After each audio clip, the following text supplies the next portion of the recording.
अस्सलाम वालेकुम दोस्तों। मोरे जी मुमल निघत नाज़ जंहिंखे फ़नकारी जी दुनिया में मुमताज़ मौलाई आंदो ऐं बाद में मुमताज़ मौलाई निघत नाज़ खे छो बदनाम कयो।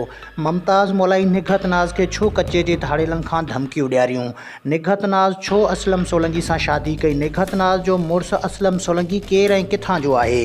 सभई ॻाल्हियूं तव्हांखे हिन ई वीडियो में ॿुधाईंदासीं। जंहिं बि दोस्त असांजो यूट्यूब चैनल सब्सक्राइब नाहे कयो त महिरबानी करे सब्सक्राइब करे घंटी बटन ते क्लिक करे नोटिफिकेशन ऑल करे छॾिए। हलूं था पंहिंजे मेन टॉपिक तरफ़। त निघत नाज़ खे फ़नकारी जी दुनिया में मुमताज़ मौलाई आंदो ऐं बाद में जॾहिं निघत नाज़ ज़्यादा ऐं हद खां वधीक मशहूरु थी त मुमताज़ मौलाई उन ते सड़न लॻो ऐं हद खां वधीक फरमाइशूं करण लॻो। चवण जो मक़सदु बेज़ार ऐं सड़न वारे माण्हू वटि हज़ारे रस्ता।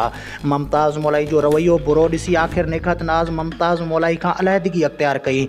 चवण जो मक़सदु निघत नाज़ मुमताज़ मौलाई खां साइड थी रहण लॻी, मतिलबु त उन खां परे थी रहण लॻी, जीअं असीं बुरे माण्हू खां पासो कंदा आहियूं। पोइ त मुमताज़ मौलाई पाण फ़नकार थी ॻाइण लॻो ऐं फ़नकार हूंदे बि मुमताज़ मौलाई निघत नाज़ जी ख़ूब किरदार कुशी कई, कॾहिं इंटरव्यू ज़रिए त कॾहिं ॻाइण जे ज़रिए। ऐं असलम सोलंकी मुमताज़ मौलाई खां हज़ार दफ़ा बहितरीन इंसान आहे।